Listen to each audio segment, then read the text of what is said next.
desperately with spirits bleeding and faith fighting a furious battle with doubt and defeat. The Israelite slaves held on to their faith that their God was not dead and his heir was not deaf to their cries. They were convinced in their hearts that even though they were being mistreated by the captors, their God had not forsaken the work he had started with his own hands. He was not quitting the work he had begun in them. They believed that one day they would come forth from the fire with the fire purge forgiveness, even though it had been a long night of darkness. Since the prophet Isaiah spake prophetic words into their troubled spirit, for unto us a child is born. Unto us a son is given, and the government shall be upon his shoulders.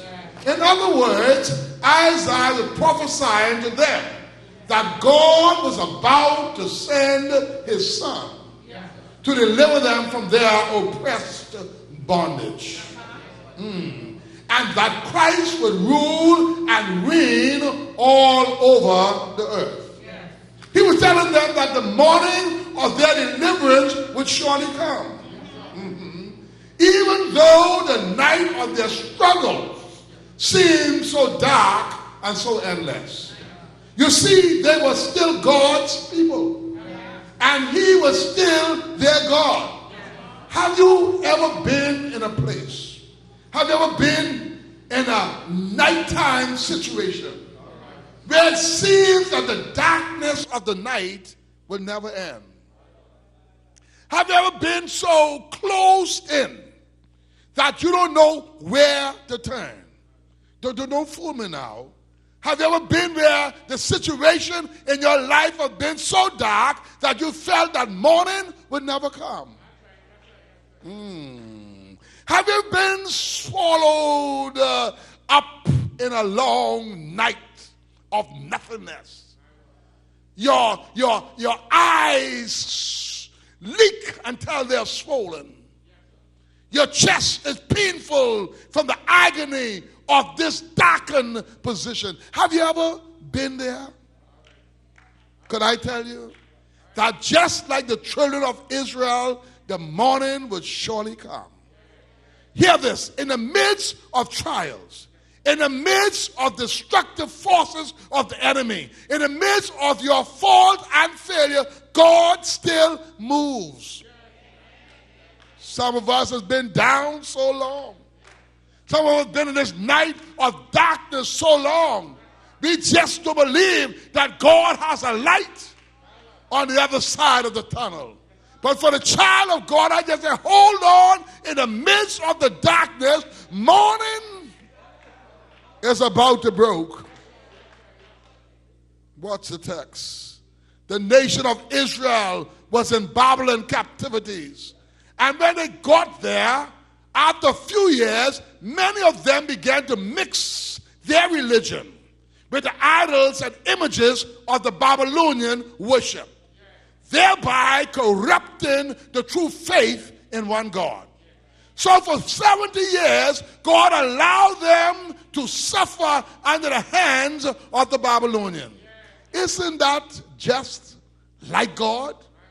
He provides for you. He shows you the direction of life you ought to follow. He sends teachers and pastors to speak his word into your spirit. And if you seek to ignore his word and go your way, he allows it to happen.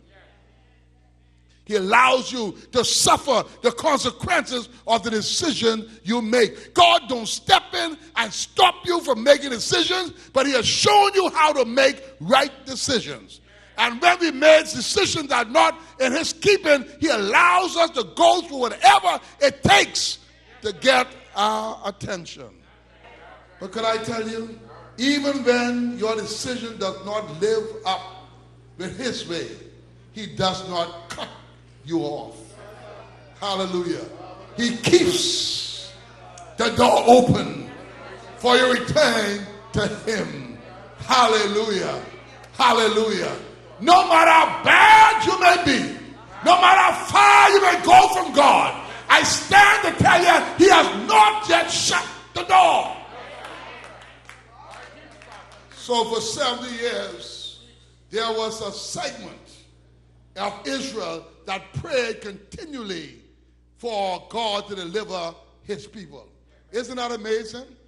Isn't that amazing? God always has someone or have a group of people who will pray in the midst of trials, in the midst of tribulation, when everyone going around talking about woe is me, and everyone going around enjoying the fat of the land. God has some people, hallelujah, who will pray. And these people pray that Israel will be returned back to their homeland. God heard their prayer.